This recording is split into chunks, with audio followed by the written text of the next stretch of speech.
같이 사도신경으로 우리의 신앙을 하나님께 고백하겠습니다. 나는 전능하신 아버지 하나님, 천지의 창조주를 믿습니다. 나는 그의 유일하신 아들, 우리 주 예수 그리스도를 믿습니다. 그는 성령으로 잉태되어 동정녀 마리아에게서 나시고 본디오 빌라도에게 고난을 받아 십자가에 못 박혀 죽으시고 장사된 지 사흘 만에 죽은 자 가운데서 다시 살아나셨으며 하늘에 오르시어 전능하신 아버지 하나님 우편에 앉아 계시다가 거기로부터 살아있는 자와 죽은 자를 심판하러 오십니다. 나는 성령을 믿으며 거룩한 공교회와 성도의 교제와 죄를 용서받는 것과 몸의 부활과 영생을 믿습니다.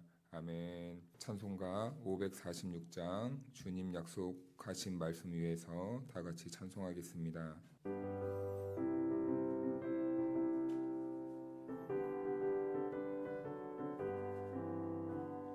주님 약속하신 말씀 위에서 영원토록 주를 찬송하리라. 소리 높여 주께 영광 돌리며 약속 믿고 굳게 서리라.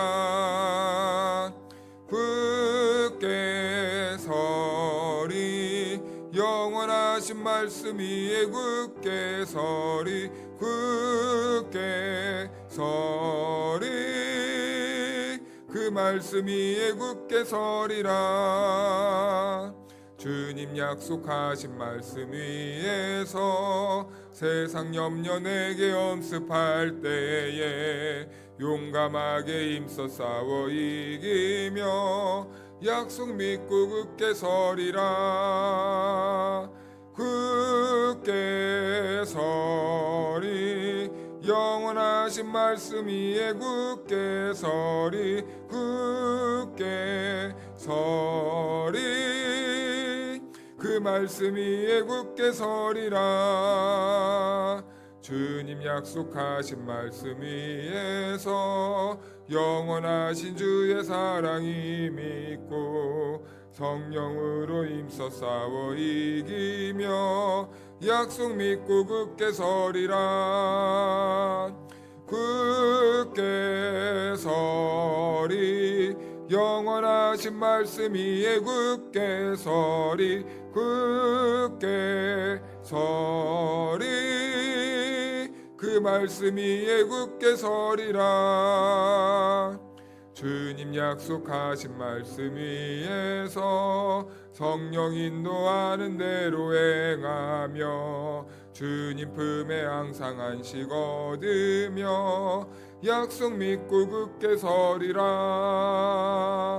굳게 서리 영원하신 말씀 위에 굳게 서리 굳게 서리 그 말씀 위에 굳게 서리라. 오늘 우리에게 주신 하나님의 말씀은 고린도전서 10장 1절에서 12절 말씀입니다. 형제들아 나는 너희가 알지 못하기를 원하지 아니하노니 우리 조상들이 다 구름 아래에 있고 바다 가운데로 지나며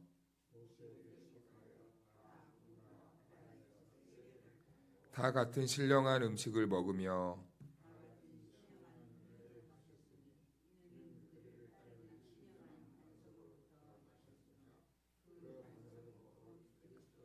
그러나 그들의 다수를 하나님이 기뻐하지 아니하셨으므로 그들이 광야에서 멸망을 받았느니라.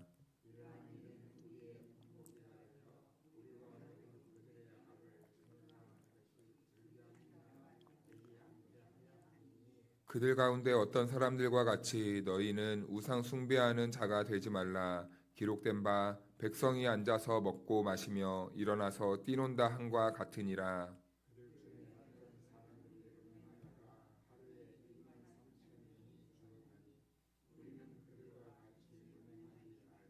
그들 가운데 어떤 사람들이 주를 시험하다가 뱀에게 멸망하였나니 우리는 그들과 같이 시험하지 말자.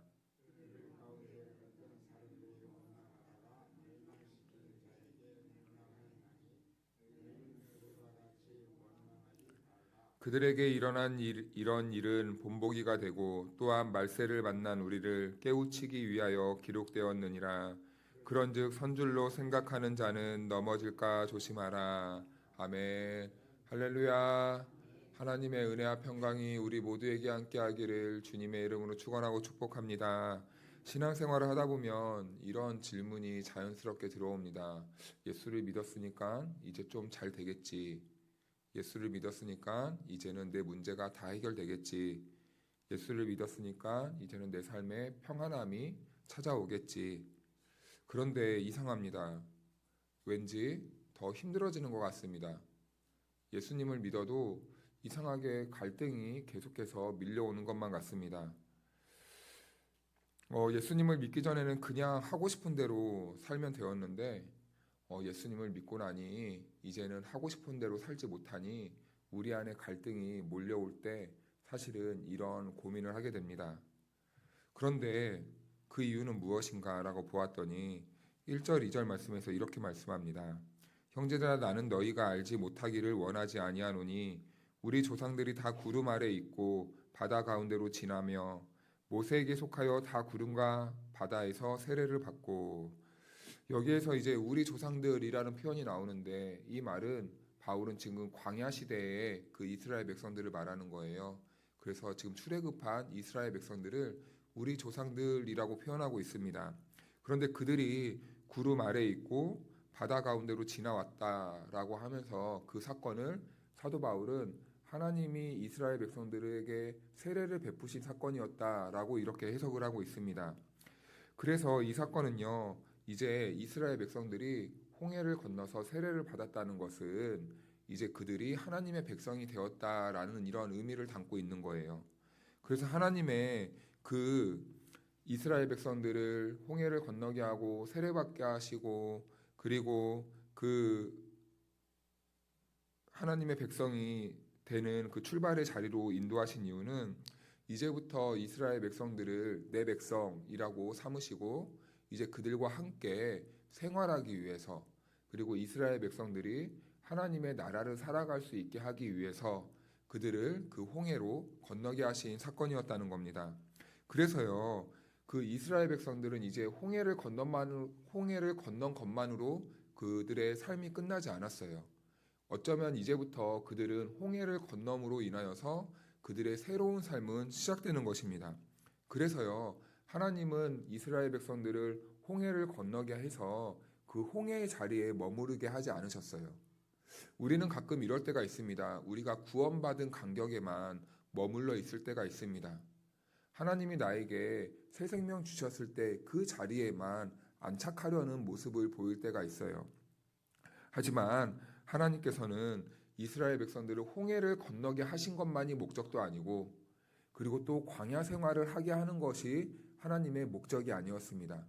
하나님의 목적은 궁극적으로 어디에 있었냐면 홍해를 지나고 광야를 지나서 가나안 땅으로 들어가게 하는 것이 하나님의 목적이었어요. 가나안 땅이 어디냐? 하나님이 이스라엘에게 주리라 약속하신 약속의 땅이었던 겁니다. 그래서 하나님은 이스라엘 백성들을 가나안 땅으로 들어가게 하시고 그 약속의 땅에서 하나님의 말씀에 순종하게 하면서 하나님이 주시는 참 평안과 하나님이 주시는 안식과 하나님이 주시는 부요함과 풍요를 경험하게 하기 위해서 하나님은 이스라엘을 애굽이란 땅에서부터 구원해 내셨던 것이죠. 그것이 바로 하나님이 이스라엘 백성들을 이끌어내신 이유였고 목적이었다는 겁니다. 그런데요, 이상하죠? 이스라엘 백성이 홍해를 건넙니다. 그런데 홍해를 건너자마자 광야에서 무슨 일을 만나냐면 아말렉과의 전쟁이 시작되는 거예요.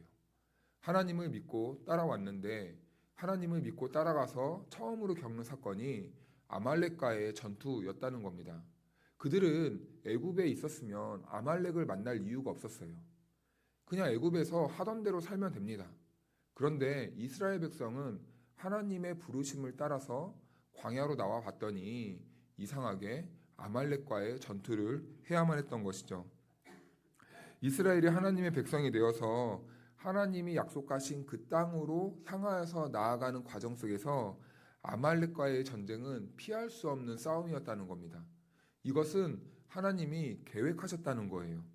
이것이요, 그런데 우리 신앙생활의 그 현실이라는 겁니다. 예수님을 믿으면 싸움이 없어지는 것이 아니라 이제는 싸움의 종류가 달라지게 되는 것입니다. 예전에는요, 죄와 타협해도 우리의 마음이 불편하지 않았어요. 괜찮았습니다. 왜냐하면 우리는 죄의 자리에 머물러 있었고 그 삶이 익숙했기 때문에 죄의 자리에서 살아가는 것이 불편하지 않았습니다. 그런데 이제는요, 인생의 주인이 우리들의 이 삶의 목적이 바뀌어 버렸습니다. 그전에는 애굽이 주인이었다면 이제는 하나님이 우리 인생의 주인이 되었고, 이제는 세상 땅에서 잘 먹고 잘 사는 것이 우리들의 목적이고 방향이었다면 이제는 하나님이 주인 되시는 그 나라, 하나님의 나라가 우리 성도들의 삶의 이유이고 목적이고 방향이 되었습니다. 그러니 전혀 다른 세상과 세상이 충돌하게 되니 우리 안에는 자연스럽게 갈등이 생긴다는 거죠. 그래서 우리가 예수 믿으니까 더 힘들어졌네 라는 이 말은 어쩌면 우리들의 인생에서 잘 되고 있는 것이고 자연스러운 것이고 우리가 예수님을 향해서 잘 걸어가고 있는 것이다 라는 것을 증거해주는 그러한 갈등이기도 합니다. 예전에는 욕망대로 살면 되었지만 이제는요, 우리의 인생이 주님의 뜻을 묻고 살아야 돼요. 얼마나 불편합니까? 예전에는 내 감정이 올라오는 대로, 내 생각이 나를 주장하는 대로, 내 육체가 나를 주장하는 대로 내 뜻대로 살면 되었어요. 그런데요, 이제는요, 성령님이라는 분이 내 안에서 개입하시네요. 물으라고 하시네요. 질문을 던지네요. 계속해서 우리 앞에서 너 그러면 되니? 라고 이렇게 뭘 하나씩 장애물을 놓는 것처럼 느껴집니다. 그런데 이런 삶이 잘못된 것이 아니라 우리 그리스도인들의 삶에서는 매우 정상적이라는 삶이라는 거예요. 이스라엘은 광야로 들어왔기 때문에 아말렉과 전투를 해야만 했습니다. 이렇듯 하나님 나라의 백성이 된 성도들에게는요, 이제는 영적 전쟁이 일어나는 것은 이상한 사건이 아니라 매우 자연스럽고 마땅한 것이고 이것은 꼭 거쳐야 하는 것이에요. 그래서 우리가 예수님을 믿어도 우리 안에 만약에 갈등이 벌어지지 않는다면 이것은 지금 여전히 우리가 어쩌면 하나님을 믿는다라고 말은 하지만 하나님이 원하시는 그 길로 향하고 있지는 않다라는 것을 또 한편으로는 보여줄 수 있는 모습이겠죠. 그래서 우리가 하나님을 믿고 따르면 자연스럽게 아말렉과 같은 그러한 존재들이 나를 괴롭게 하는 거예요. 나를 힘들게 하는 거예요. 우리는 이것을 다른 말로 영적 전쟁이라고 말을 합니다. 그래서 바울은요, 광야에서 있었던 그 사건들을 하나씩 그 이유에 대해서 말을 하는 거예요. 그러면서 3절, 4절 우리 말씀을 같이 읽어볼까요? 시작.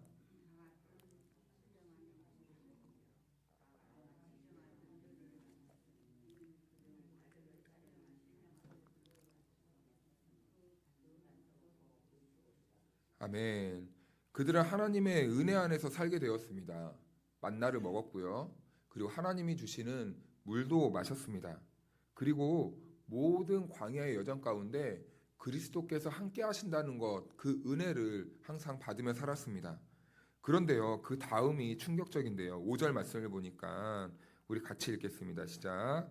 그러나 그들의 다수를 하나님이 기뻐하지 아니하셨으므로 그들이 광야에서 멸망을 받았느니라. 아멘.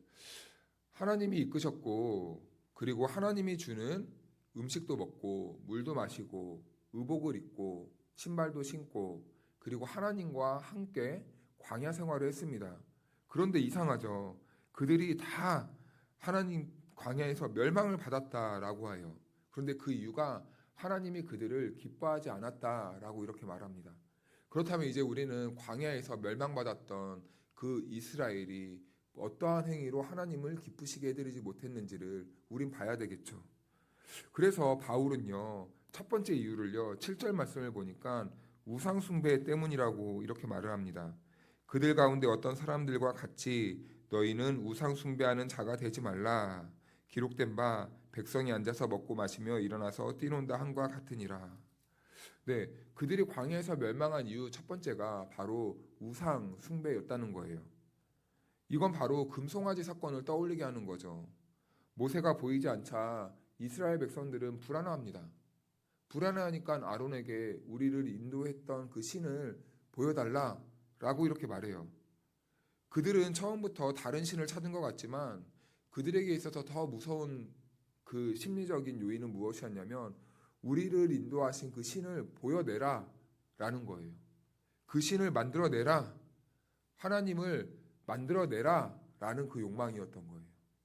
보이는 것에 집착하는 삶. 인간은 보이지 않으면요 불안해집니다. 불안해지니까 무언가를 계속 붙잡으려고 해요. 사람은 기다림이 길어지면요 눈에 보이는 것을 붙잡고 싶은 심리가 생겨난다고 합니다. 그러다 보니까 내 인생의 문제가 해결되지 않고 내 인생의 문제가 몰려오면요 사람들은 불안해지니까 가장 먼저 보이는 무엇을 잡습니까? 사람을 잡는 겁니다. 보이는 현실을 잡으려고 하는 거예요. 보이는 우상에게 집착을 하는 겁니다. 그래서 신앙은 보이는 확실함을 찾는 싸움이 아니라 보이지 않아도 붙잡는 믿음이 우리들에게 필요한 거죠.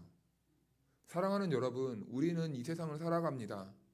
그런데요, 힘든 이유가 하나님이 내 눈에 턱하고 보이면 쉬울 텐데 하나님은 보이지 않는 거예요. 그런데요, 하나님은 왜 우리들에게 보이지 않으실까요? 우리들에게 믿음을 요구하시기 때문이죠. 그럼에도 불구하고 나를 믿고 따라오겠느냐? 그럼에도 불구하고 나의 말씀을 붙잡고 따라오겠느냐? 사랑하는 여러분, 세상 사람들은 보이는 것을 추구하지만 이 자리에 나온 저와 여러분만큼은 보이지 않아도 하나님의 말씀을 붙잡고 살아가기를 축복합니다. 그리고 두 번째로 그들이 망한 이유는 8절이에요. 음행 사건이었습니다. 음행했다는 거예요. 그들 중에 어떤 사람들이 음행하다가 하루에 2만 3천 명이 죽었나니 우리는 그들과 같이 음행하지 말자. 신앙의 길에 들어섰는데도 내 안의 본능과 습관은 그대로 남아있는 겁니다. 옛삶, 옛 욕망, 옛날 내 마음이 추구했던 것, 내가 좋아했던 것을요 놓지 못하고 계속해서 따라가는 거예요. 그것과 음행하는 겁니다. 하나님을 질투하게 만들어버리는 거예요. 그래서 광야는요 내가 누구인지 그 정체가 드러나는 곳이 바로 광야입니다. 하나님의 말씀으로 부름받고 하나님의 말씀 앞에서는 성도들은 지금까지 살아왔던 가치관과 그 생각과 다른 하나님의 말씀을 붙들어야 돼요. 이럴 때 사람들은 힘들어지죠. 욕망을 절제해야 됩니다. 지금까지 살아왔던 내가 사랑했던 것들을 내려놓으려는 욕망, 그 욕망을 절제하는 순간이 드러나게 됩니다. 그런데요, 하나님의 말씀은요, 내 욕망을 부추기지 않아요. 세상은 내 욕망대로 살아라. 내가 하고 싶은 대로 살아라. 내가 사랑하는 것을 붙잡고 살아라. 그런데 하나님은 계속해서 그런 세상의 메시지들과 반대되는 것을 우리들에게 주입시킵니다. 그러니까 우리는 그 안에서 충돌을 일으키는 거죠. 내가 사랑했던 것은 이것이었는데 이제는 나를 하나님을 사랑하라고 하니 그 안에서 갈등이 생기는 겁니다. 그러니까 하나님의 말씀을 들으면 어떻습니까? 불편해지는 거예요. 싫은 겁니다. 지금까지 내가 살아왔던 방식과 다른 것을 요구하시니 싫은 거예요. 근데 이것은 당연한 겁니다. 근데 이것을 당연하다고 여기는 것이 은혜입니다. 내가 살아왔던 방식에 하나님의 말씀이 스며들어와서 그거 아니야 라고 했을 때 불편함을 느끼고 그 불편함을 딛고 하나님을 향해서 걸어가는 그 힘든 싸움을 걸어가는 것이 우리들에게는 은혜라는 것이죠. 그리고 그것이 바로 은혜 받은 자들의 회개하는 삶이라는 겁니다. 그리고 이스라엘 백성들은 왜 실패했는가? 9절을 보니까 하나님을 시험했다고 합니다. 그들 가운데 어떤 사람들이 주를 시험하다가 뱀에게 멸망하였나니 우리는 그들과 같이 시험하지 말자. 하나님이 정말 계시면 보여봐라. 증명해내라. 내 눈앞에 딱 하니 만들어내라. 하나님은 우리가 이렇게 배고프고 힘들고 어려운데 어디 계시냐? 나는 곧 죽겠는데 어디 있는 거야? 여러분, 이러한 태도가 바로 시험이라는 거예요. 하나님은 시험하면서 우리가 하나님을요, 심판대 위에 세워서 하나님 보여주세요. 나타내 보세요. 증거를 보여내세요. 우리가 하나님의 손에 붙들리는 삶이 아니라 우리가 하나님을 심판대 위에 서서 하나님을 시험하는 태도라는 거죠. 이스라엘 백성들이 광야에서 하나님을 시험했다라는 것은 계속해서 하나님에게 이렇게 요구했다는 겁니다. 하나님 계시면 나타나 보세요. 증거를 보여보세요. 이렇게 해보세요. 라고 계속해서 심판대 위에 세웠던 그들의 모습, 하나님이 기뻐하시지 않아서 멸망의 조건이 되었다는 거죠. 그리고 마지막 네 번째는 그들이 원망하였다는 것인데요. 우리 10절 말씀을 다 같이 한번 읽어볼까요? 시작. 그들 가운데 어떤 사람들이 원망하다가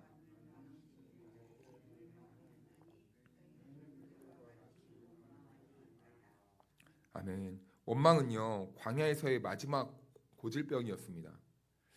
왜냐하면 원망은요, 상황보다 더 깊은 곳에서 올라오기 때문이에요. 원망은 어떤 의도가, 어떤 우리의 심리가 담겨 있냐면, 하나님 잘못하셨네요.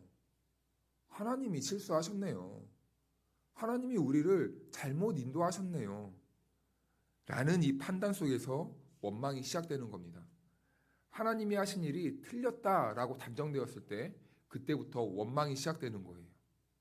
이스라엘은요, 구원받은 이후에 광야에서 이렇게 죄를 짓는 모습을 바울은 지적하면서 너희는 그러지 않아야 되지 않겠느냐라고 이렇게 말씀하는 겁니다.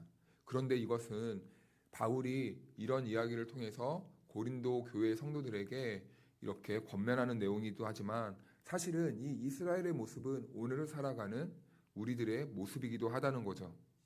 우리는 예수님을 믿고도 여전히 넘어집니다. 그리고 여전히 흔들리고 여전히 갈등하면서 신앙 안에서 우리는 싸우게 됩니다. 그런데 이것은 이상한 일이 아니라 인간 안에 남아있는 죄의 습성들이 드러나고 하나님이 일하시는 그 시간이라는 것이죠. 하나님은 그 죄를 그대로 두지 않는 거예요. 하나님은요, 우리 안의 죄를요, 그래 괜찮아 라고 덮어두지 않습니다. 하나님은 하나님의 말씀으로 우리들의 죄를 낱낱이 드러내세요. 그리고요, 나무가 잘 자라게 하려면 가지도 쳐야 되듯이 그 죄의 가지들을 다 잘라버립니다. 그 잘라내는 과정을 우리는 어쩌면 우리들의 언어로 징계라고 말하기도 합니다.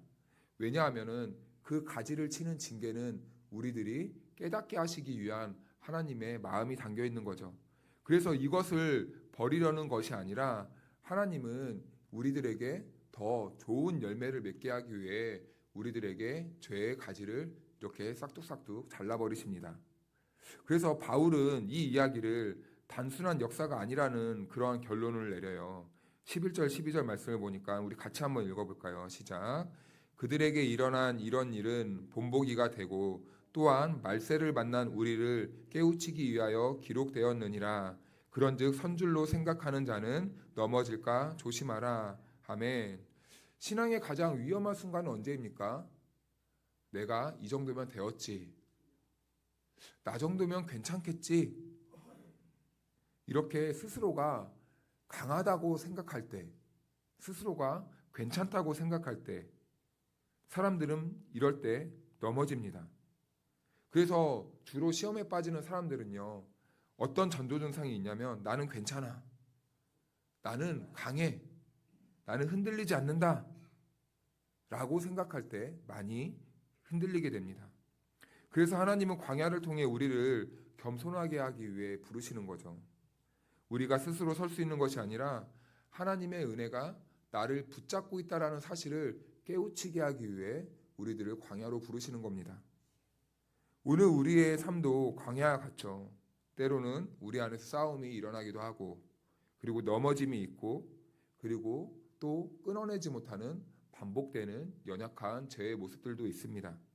그러나 이것은요, 하나님이 우리를 버리고 괴롭게 하려는 그러한 모습이 아니라 하나님이 우리를 여전히 붙잡고 있고 여전히 사랑하고 있고 우리를 끝까지 목적지로 안내하고 이끌어가고 계시는 그런 하나님의 그 모습, 그 하나님이 계시다는 것을 증거하는 것이죠. 그래서 홍해를 건넜다면 이미 하나님의 백성이 된 것입니다.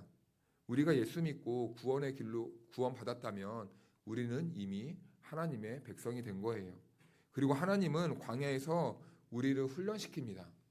그래서 목적지로 이끌어 가시는 거죠. 그래서 오늘 우리의 신앙은 이렇게 서야 하는 거죠. 나는 강에서 버티는 것이 아니라 하나님이 나를 붙잡고 있기 때문에 제가 오늘을 버틸 수 있습니다. 오늘도 믿음으로 걸어갈 수 있습니다. 나는 완벽히 서 있는 것이 아니라 넘어질 수 있음을 알기에 우리는 더 조심하면서 주님께 간구해야 되는 거죠. 주님의 은혜를 사모해야 되는 거죠. 하나님, 연약한 저를 붙들어 주십시오. 이렇게 우리는 간구하며 살아가야 되는 겁니다. 오늘도 저와 여러분들은 광야와 같은 인생을 살아가야만 할 것입니다. 광야를 걸어가야 합니다. 하나님이 이끄시는, 그런데요, 그 광야가 하나님이 이끄시는 길이라는 사실을 믿고 오늘도 하나님의 은혜를 구하면서 겸손하게, 그러나 또 하나님이 함께 하신다는 것을 믿고 담대하게 살아갈 수 있는 복 있는 하루가 되기를 주님의 이름으로 축복합니다. 기도하겠습니다. 거룩하신 하나님 아버지, 우리를 구원하셔서 하나님의 백성 삼아 주시고 오늘도 말씀으로 우리의 길을 비추어 주시니 감사합니다. 하나님, 우리의 삶이 광야와 같을 때가 많고 마음속에 싸움과 연약함이 있을 때도 있지만 그 길이 주님이 이끄시는 길임을 믿게 하여 주옵소서. 우리로 하여금 스스로 강하다고 여기지 않게 하시고 언제나 주님의 은혜에 붙들며 겸손히 걸어갈 수 있도록 도와주옵소서. 보이는 것에 마음 빼앗기지 않게 하시고 원망 대신에 감사로, 시험 대신에 신뢰로, 흔들림 대신 믿음으로 살아갈 수 있도록 도와주시옵소서. 하나님 아버지, 이 새벽에 주님 앞에 나온 사랑하는 우리 성도들 한 사람 한 사람을 기억하여 주시고 각자의 광야 같은 삶 속에 필요한 힘과 위로를 더하여 주옵소서. 오늘을 우리가 살아가야 하는 하루의 걸음을 지켜주시고 우리가 그 삶의 자리에서 넘어지지 않도록 끝까지 붙들어 주시며 결국 약속의 자리까지로 우리를 인도하시는 주님의 손길을 오늘도 깊이 경험할 수 있도록 은혜를 베풀어 주옵소서. 감사드리며 예수님의 이름으로 기도하옵나이다. 아멘.